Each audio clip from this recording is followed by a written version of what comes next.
అందరికీ నమస్తే. నేను సైదే మామిడి ఎస్ మైక్ ఛానల్. సో నేను నా ఇంటర్వ్యూ మొత్తంలో కూడా చాలా ఎగ్జైటింగ్గా వెయిటింగ్ చేసే ఇంటర్వ్యూ, నాకు ఒక స్పెషల్ ఇంటర్వ్యూస్ కొన్ని ఉంటాయి. అందులో ఫస్ట్ లిస్ట్లో ఉన్న ఒక ఇంటర్వ్యూ ఈరోజు నేను వచ్చాను. సో వీళ్ళ ప్రధాన కారణం ఏంటంటే తెలంగాణ రాష్ట్ర వ్యాప్తంగా మున్సిపాలిటీ ఎన్నికలకి నోటిఫికేషన్ జరిగింది. సో అందులో భాగంగానే సూర్యాపేట జిల్లా, ఉమ్మడి నల్గొండ జిల్లా టీఆర్పీ పార్టీ అధ్యక్షులు అండ్ రాష్ట్ర ప్రధాన కార్యదర్శి అండ్ సూర్యాపేట ఎమ్మెల్యే అభ్యర్థి ఒట్టేజానే యాదవ్ గారిని ఈరోజు అన్నగాడికి రావడం జరిగింది. అడిగి తెలుసుకుందాం. అన్న నమస్తే. నమస్తే తమ్ముడు. అన్న బాగున్నా? అన్న బాగున్నా. మీరు అంత బాగా? అంత బాగా. అన్న ఈరోజు మీ దగ్గరికి రావడానికి గల ప్రధాన కారణం ఏంటంటే తెలంగాణ రాష్ట్ర వ్యాప్తంగా మున్సిపాలిటీ ఎన్నికలకు నోటిఫికేషన్ జరిగింది కదన్న. సో తెలంగాణ రాజ్యాధికార పార్టీ నుంచి అని అన్ని మున్సిపాలిటీలలో అన్ని వార్డులలో తెలంగాణ రాజ్యాధికార పార్టీ నుంచి పోటీ చేస్తున్నారు.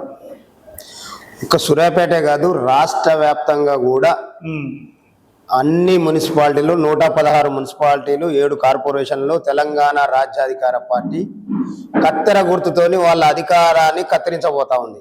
ఓకే. అగ్రవర్ణ పార్టీల యొక్క అధికారాన్ని కత్తెర గుర్తుతోని కత్తిరించి 70-80 ఏళ్ళ వాళ్ళ దౌర్భాగ్యాలను, వాళ్ళ ద్వంద్వ నీతిని, వాళ్ళ యొక్క వైఖరులని ఎండగడుతూ మెజార్టీ వర్గాలకు 2028లో రాజ్యాధికారమే అంతిమ లక్ష్యంగా ముందుకు సాగుతున్నటువంటి పార్టీ తెలంగాణ రాజ్యాధికార పార్టీ. ఓకే. ఇంకేమైనా కావాలన్నా? ఇంకా చాలా కావాలి. సో ప్రధానంగా అన్న అనుకున్న ఓపెన్ సీక్రెట్ అన్న, రాజకీయం అంటే ఎలక్షన్ అంటే బరాబర్ డబ్బుతో కొడుకున్న పని అన్న. సో మరి తెలంగాణ రాజ్యాధికార పార్టీ వాళ్ళ దగ్గర డబ్బు ఉన్నదన్న ఎలక్షన్లో పంచడానికి? అంటే నేనేమంటున్నంటే డబ్బుతో కొనాల్సినటువంటివి, కొనుక్కునేటటువంటివి అన్నీ మా దగ్గరనే ఉన్నాయి. బాబాసాహెబ్ అంబేద్కర్ గారు ఏదైతే ఓటు అనేటటువంటి ఆయుధాన్ని ఇచ్చిండో, ఆ ఓటు అనేటటువంటి ఆయుధం ఈ మెజారిటీ వర్గాలు 90% పైన ఉండబడినటువంటి బీసీ, ఎస్సీ, ఎస్టీ, మైనారిటీ వర్గాలంతా మా వైపు ఉన్నారు కదా. ఇప్పటి వరకు పరిపాలించినటువంటి వాళ్ళు గింతంత మంది, పిరికడంత లేనటువంటి వాళ్ళు మెజార్టీ వర్గాలను పాలించినటువంటి చరిత్ర 78 ఏళ్ళు నడుస్తూ ఉంది. అంటే ఈ ఓటు విలువ కూడా తెలియకుండా ఈ యొక్క ఓటు అనేటటువంటి దాన్ని మార్కెట్లో అడ్డికి పావుషేరు కొనుక్కునేటటువంటి యంత్రంగా తయారు చేశారు మా వర్గాలు. ఇవాళ తీన్మార్ మల్లన్న గారి నాయకత్వంలో ఈ రాష్ట్రంలో నడబడినటువంటి మెజారిటీ వర్గాలని చైతన్యపరుస్తూ బాబాసాహెబ్ అంబేద్కర్ గారు చెప్పినటువంటి మాస్టర్కి ఏదైతే ఉందో అది అధికారం అనేటటువంటి దాన్ని వాస్తవ విషయాలు తెలియజేసుకుంటూ ఈ వర్గాలు చేస్తున్నటువంటి కుట్రలు, వీళ్ళు చేస్తున్నటువంటి కుతంత్రాలు, ఈ అధికారాన్ని అందుకొని మనమే చేస్తున్నటువంటి పెత్తనం వల్ల మన జరుగుతున్నటువంటి అన్యాయాలన్నిటినీ కూడా ఒక్కటొక్కటిగా రోజు మార్నింగ్ న్యూస్లో పొద్దుగాల మా వర్గాలు మార్నింగ్ న్యూస్ వినకపోతే వానికి 1-2 కూడా బయటకు పోయేటటువంటి పరిస్థితి లేనటువంటి స్థితిలోకి మా వర్గాలు తయారైనాయంటే ఆ యొక్క చైతన్యం అనేటటువంటిది వాస్తవం. కాబట్టి మాకు వాళ్ళ డబ్బులతో పని లేదు. మా ఓట్లని ఇప్పటివరకు డబ్బులు పెట్టి కొనుక్కున్నటువంటి వాళ్ళని మేము వాళ్ళకు ఓట్లు అమ్ముకునేటటువంటి పరిస్థితి లేకుండా చేసినాం. ఇవాళ వాళ్ళు ఎంతమంది ప్రజల్లో వాళ్ళకు ఉన్నటువంటి జనాభా పర్సెంటేజ్ ఎంత, ఓట్ల పర్సెంటేజ్ ఎంతో తెలియజేసినాం. పిరికడంతా లేనటువంటి వాళ్లకు మన గంపడన్ని ఓట్లు అమ్ముకునేటటువంటి దాంట్లో నుంచి బయటకు వచ్చి మన ఓటు మనం వేసుకుంటే మన ఆత్మగౌరవాన్ని కాపాడుకొని అధికారాన్ని అందుకుంటాం అనేటటువంటి వాస్తవాన్ని ప్రజల్లో తీసుకుపోయినాం. కాబట్టి ఇవాళ మాకు డబ్బులతో కొనుక్కునేటటువంటి అవసరం లేనటువంటి వ్యవస్థలో మేము ఉన్నాం. రైట్ అన్న, మంచి పాయింట్. మీరే ఒక ప్రశ్న అనేది ఒక రేజ్ చేయడం జరిగింది మీరు. మన ఓట్లు మనం వేసుకుంటే ఖచ్చితంగా మనకు రాజ్యాధికారం అనేది వస్తుంది అని. ఈ విషయం ఇప్పటి నుంచి కాదు, చాలా సంవత్సరాల నుంచి కూడా మీలాంటి పెద్దలు అంటే ఎర్రజెండా పార్టీ వాళ్ళు కానీ ఇంకా వేరే బీసీ సామాజిక వర్గాలు కానీ వేరే వాళ్ళు కూడా అవేర్నెస్ చేసుకుంటూ వచ్చారు. కానీ ఇప్పటి వరకు కూడా అలాంటిది జరగలే. కానీ ఇప్పుడు కొత్తగా ఈ తెలంగాణ రాజ్యాధికార పార్టీతో సాధ్యమయ్యే ఛాన్స్ ఎట్లా ఉందనుకుంటారు? నేనేమంటే ఇప్పటి వరకు వచ్చినటువంటి పార్టీలు ఈ నినాదంతో రాలే. మెజారిటీ వర్గాలకు అధికారం కావాలన్నటువంటి నినాదంతో మొదలుపెట్టిన ఆదిలోనే వీళ్ళు నక్సలైట్ల పేర్లతోని, టెర్రరిస్ట్ల పేర్లతోని ఇంకా అనేక రకాల కుట్రలతో ఖతం చేసినటువంటి చరిత్ర. కానీ ఇవాళ ఆ పరిస్థితి ఈ వర్గాలు చైతన్యవంతులైరు. ఎందుకు మాకు ఇవాళ రాజకీయంగా విద్య, వైద్య, ఉద్యోగ అవకాశాలు ఎందుకు అందుతలేవు? ఇవాళ లాస్ట్కి ఇంతో అంత అటు ఇటుగా పోయి చదువుకొని రోడ్డు ఎక్కేసరికల్లా ఈడబ్ల్యూఎస్ పేరుతో ఏ రకంగా మమ్మల్ని మోసం చేస్తూ ఉండ్రు, ఉద్యోగాలు పొందిన తర్వాత పోస్టింగ్ల కాడ ఏ రకంగా అన్యాయం చేస్తూ ఉండ్రు, ఇట్లా అనేక అంశాల మీద చైతన్యవంతమైన వాటన్నిటి ఇవాళ తీన్మార్ మల్లన్న ఒక్కరే ఈ రాష్ట్రంలో బీసీల కోసం అనేక మంది విద్య కోసం, ఉద్యోగాల కోసం ఫైట్ చేసేయచ్చు. కానీ రాజ్యాధికారం కావాలనేటటువంటి నినాదాన్ని ఎత్తుకొని ఇవాళ మెజార్టీ వర్గాలను చైతన్యపరిచిందంటే ఒక తిన్మార్మల్లన్న గారి నాయకత్వంలో వచ్చినటువంటి పార్టీ 3 నెలలు కాలే నిండా 3 నెలల్లో అనేక రకాల విజయాలు మేము సొంతం చేసుకున్నాం. అది ఇవాళ మన ఈ రాష్ట్రంలో జరిగినటువంటి ఎమ్మెల్సీ ఎన్నికలు కావచ్చు, మంత్రివర్గ విస్తరణ కావచ్చు, మొన్న జరిగిన స్థానిక సంస్థల ఎన్నికలు కావచ్చు. ఇవాళ వాళ్ళు అనేక హామీలు కామారెడ్డి డిక్లరేషన్తో ఇచ్చినటువంటి హామీలని నిలబెట్టుకోలేదనేటటువంటి వాస్తవాన్ని ప్రజల్లోకి తీసుకుపోవడంలో కావచ్చు. మా 3 నెలల కాలంలో మా పార్టీ అద్భుతమైనటువంటి విజయాలను చవిచూస్తూ ఉంది. ప్రజలందరూ సిద్ధమై ఉన్నారు. ఇవాళ మన ఇంట్లో ఒక పార్టీ పుట్టింది. ఇప్పటి వరకు గింతంత అంటే మరీ పిరికడంతా కూడా లేనటువంటి రెడ్డి, ఎలమ, కమ్మ నాయకులు మాత్రమే మనల్ని పరిపాలించరు. అంటే పరిపాలించడం అంటే వాళ్ళతోనే అవుతుంది అనేటటువంటి ముసుగులు మమ్మల్ని అణచివేశారు అనేటువంటి వాస్తవాన్ని తెలియజేయడం. కాబట్టి దాన్ని ఇప్పటివరకు వచ్చిన పార్టీలు వేరు, ఇవాళ రాజ్యాధికార పార్టీ వేరు అనేది ప్రజల్లో అర్థమవుతా ఉంది. దానికి ఎగ్జాంపుల్ నువ్వు సూర్యాపేటలో కూడా చూసినావు కదా, రెడ్లు నిలబడ్డ కాడ మా బీసీలు గెలిచిరా లేదా? ఇంతకుముందు బీసీలు అన్నాను ఒక ఆయనకు గౌలైన గొల్లైన మంగళైన ముత్రాజ మున్నూరు కాపాడు పంచాయతీ పెట్టి. ఇవాళ చూడు, ఒక నెమ్మికల్లు, ఒక కేసారం, ఒక రామచంద్రాపురం, ఒక తిమ్మాపురం, ఒక శెట్టిగూడెం, అనేక గ్రామాలల్లో జనరల్ స్థానం అనగానే వాళ్ళ జాగిర్లు అనుకునేది. కానీ బిడ్డ జనరల్ స్థానం అంటే తిమ్మమల్లన్న చెప్పిండు, మీది కాదురా భయ్ మాది అనే కాడికి వచ్చింది. రేపు మున్సిపాలిటీలో కూడా గది జరగబోతుంది. సూర్యాపేట మున్సిపాలిటీలో ఇక ప్రజలందరూ తెలిసిందే. అధికారం ఉన్నన్ని రోజులు ఆయన ఏం చేసిండు, ఆ తర్వాత ఈయన ఏం చేసిండు అనేటటువంటి అంశాల మీద ప్రజలు చాలా చైతన్యవంతులై ఉన్నారు. దామోదర్ రెడ్డి గారు 3 సార్లు ఓడిపోవడానికి కారణమైన నాయకుడు ఇవాళ ఈ రాష్ట్రంలో అధికారంలో కాంగ్రెస్ రాగానే ఆయన పెత్తనం చేస్తా ఉన్నాడు. ఆయనకి ఈయన అధికారం ఎమ్మెల్యేగా ఉన్నాయన, ఈయన ఆయన కొత్తాసు. అంటే రాజ్యాధికార పార్టీ ఎప్పుడైతే ఆవిర్భవించిందో ఈ రెడ్లంతా ఒకటైపోతా ఉన్నారు, ఈ అగ్రవర్ణ పార్టీలన్నీ ఒకటైతా ఉన్నాయి. కానీ వాళ్ళ కాడ ఉన్నది గింతంత మంది మాత్రమే. అంటే ఇప్పుడు ప్రత్యేకంగా సూర్యాపేట నియోజకవర్గంలో చూసుకున్నట్లయితే జగదీష్ రెడ్డి గారు కానీ, అంటే పటేల్ రమేష్ రెడ్డి గారు కానీ, దామోదర్ రెడ్డి గారి వారు కానీ, వీళ్ళంతా రెడ్డిస్ కదా, వీళ్ళంతా ఒకటే అంటారా మీరు? అంటే నేననేది వైపు నువ్వు చూసలేవా? ఇవాళ దామోదర్ రెడ్డి గారు అయినా సరే, ఆయన అంటే ప్లేరు పోయిన ఆయన గురించి మాట్లాడుకోవద్దు. జగదీష్ రెడ్డి ఉండు, వేనారెడ్డి ఉండు, రమేష్ రెడ్డి ఉండు. కాంగ్రెస్ పార్టీ ఓటమి కారణమైన ఆయనకి ఇవాళ కార్పొరేషన్ అక్కడ ఉంటది. ఇక్కడ ఈ దామోదర్ రెడ్డి ఇన్నిసార్లు ఓడిపోవడానికి కారణమైన ఆయన వేనారెడ్డి, ఈయన వార్డు మెంబర్ గొరగాడు. ఈయనకి ఇక్కడ ఇప్పుడు మార్కెట్ అనేది వార్డు మెంబర్ గా గెలవలేని ఆయన ఇక్కడ వేనారెడ్డి. కాంగ్రెస్ పార్టీ అధికారంలో రాగానే ఆయన ఇప్పుడు మార్కెట్ కమిటీ చైర్మన్ ఆయనే, క్లబ్ చైర్మన్ ఆయన, ఇంకా మున్సిపల్ చైర్మన్ కూడా అంట ఆయన. సరే చూస్తాం రేపు మా రాజ్యాధికార పార్టీ ఆయన ఎక్కడ వార్డు కౌన్సిలర్ పోటీ చేస్తే అక్కడ రాజ్యాధికార పార్టీ బరాబరు ఆయనను ఓడించి తీరుతాం. అంటే అన్న అనుకున్న ఓపెన్ సీక్రెట్ ఏంటంటే ఇప్పుడు తెలంగాణ రాష్ట్రంలో కాంగ్రెస్ పార్టీ అధికారంలో ఉందన్న. సో అధికార పార్టీ అనేది ఎట్లా ఉంటుందో, దాని రాజకీయం ఎట్లా ఉంటుందో తెలుసు. అదే సూర్యాపేటలో రాష్ట్రంలో కాంగ్రెస్ పార్టీ అధికారంలో ఉన్న కాంగ్రెస్ పార్టీ అభ్యర్థిని ఇక్కడ వేనారెడ్డి గారు అనే ఒక వ్యక్తి, అట్ ది సేమ్ టైం ఇక్కడ మన వ్యవసాయ మార్కెట్కి చైర్మన్ ఉన్న వ్యక్తిని మీరు రాజ్యాధికార పార్టీ వార్డు కౌన్సిలర్ గా ఓడగొట్టలేదు సార్ అన్న? అరే ఆయనకు చరిత్ర ఒకసారి వెనక్కి భయ్. ఆయన ఎప్పుడైనా ఒక వార్డు మెంబర్ గెలిచిందా? ఆయన మూలంగానే కదా కాంగ్రెస్ పార్టీ ఇన్నిసార్లు ఓడిపోయిందని సూర్యాపేట అని చెప్పుకుంటారు. ఇవాళ కాంగ్రెస్ పార్టీ అధికారంలోకి వచ్చిన కానీ కబ్జాలు, అగ్రిమెంట్లు, ఇక ఎక్కడ ఏముంటే మొత్తం దోసుకుందాం. దానికి జగదీష్ రెడ్డి గారు పూర్తి మద్దతు. అంటే ఇవాళ వాళ్ళు ఈ ప్రజలు ఎటుపోయినా, ఈ ప్రజలకు ఏం జరిగినా వాళ్ళకి అవసరం లేదు. వాళ్ళ ధనదాహం ముందు ఈ సూర్యాపేటని బలి చేస్తా ఉన్నారు. అందుకని సూర్యాపేట ప్రజలందరూ కూడా చాలా నిశ్చితంగా పరిశీలిస్తా ఉన్నారు. ఈ వర్గాలన్నీ ఒక్కటే. ఇవాళ అధికారం ఎందుకు బీసీలు లేరా? ఆ పార్టీలో 70,000 ఓట్లు వేసారు, బీసీలు లేరా అందులో? అంటే బీసీలకు ఎవరికి కూడా ఒక మార్కెట్ లేకుంటే క్లబ్, ఓ మున్సిపల్ చైర్మన్ చేస్తానికి కెపాసిటీ లేదా? అంటే ఏ రకంగా అవమానపరుస్తా ఉన్నారు వాళ్ళు ఇక్కడ. నేను ఏమంటున్నా అంటే ఇది బరాబర్ బీసీ, ఎస్సీ, ఎస్టీ, మైనార్టీలదే. జగదీశ్వర్ రెడ్డి పోయినసారి అందరినీ మోసం చేసి సరే ఎవరినో ఒకరిని పెట్టిన మా జాతి బిడ్డ మేము పడుచుకోలేదు. ఇప్పుడు అదే పాయింట్ అంటే జగదీష్ రెడ్డి గారు ఇప్పుడు మీరు సరే వాళ్ళు రెడ్డి కులం, వాళ్ళ బలం ఎక్కువ, రెడ్డి అంతా ఒకటే అని అన్నారు కదా. మరి అట్లా అనుకుంటే లాస్ట్ టైం జగదీష్ రెడ్డి గారు జనరల్ స్థానంలో ఒక దళిత మహిళను కూర్చోబెట్టిరు కదా. చాలా మంది అదే అంటారు, చాలా గొప్ప పని చేసిండు జగదీష్ రెడ్డి, చాలా గొప్ప పని చేసిన అంటారు. ఎందుకంటే ఆమెకు జీతం ఇచ్చుకుంటా అంటే వచ్చిన బడ్జెట్ అంతా ఎవడు తిన్నాడు, ఎవడు దోసుకుండు, ఆమె ఇంటికి పోయి చూస్తే తెలుస్తుంది ఇవాళ ఆమె పరిస్థితి ఏందని.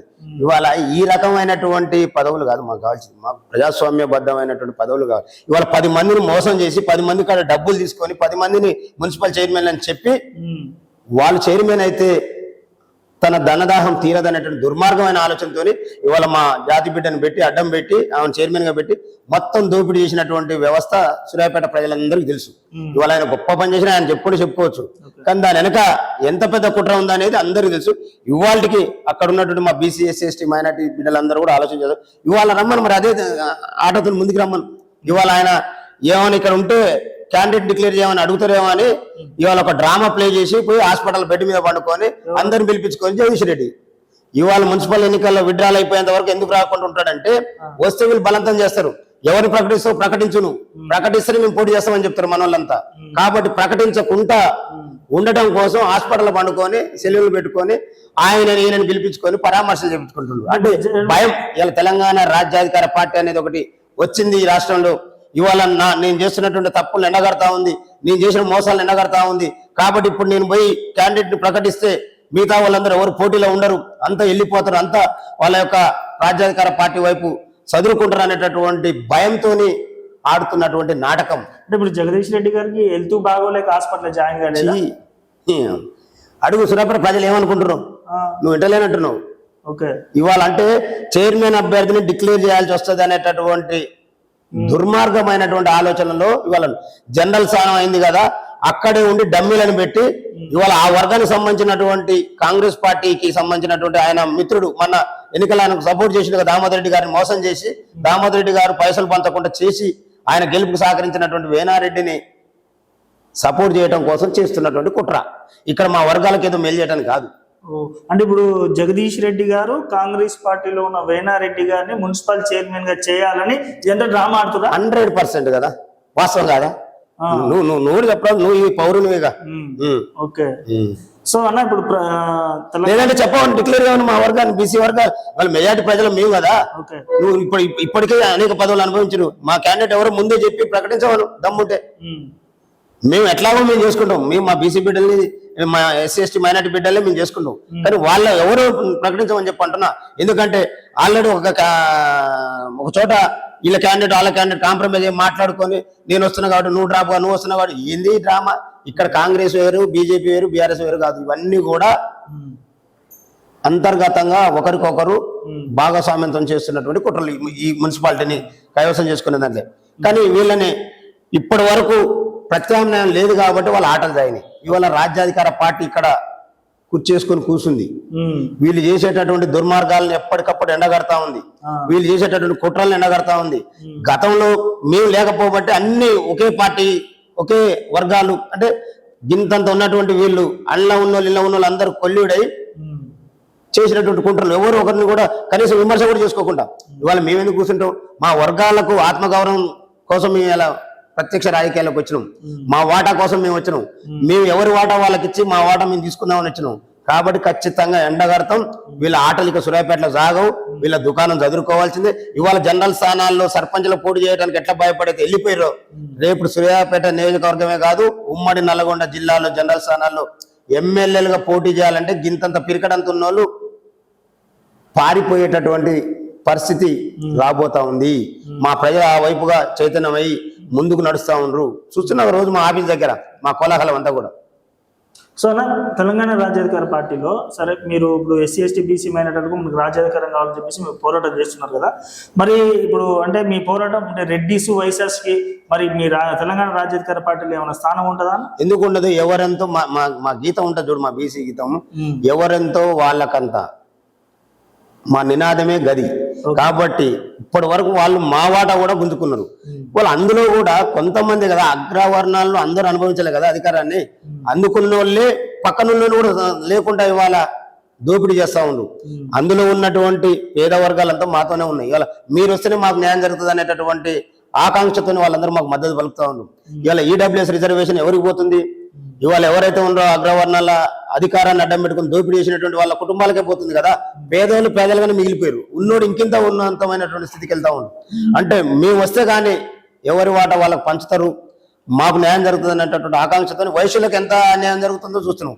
ఓసీ వర్గంలో ఉన్నప్పటికీ కూడా వాళ్ళ వాటా వాళ్ళకి ఎక్కడ దక్కాలి, వాళ్ళ వాటా కూడా వీళ్ళే కొట్టకపోతుంది కదా.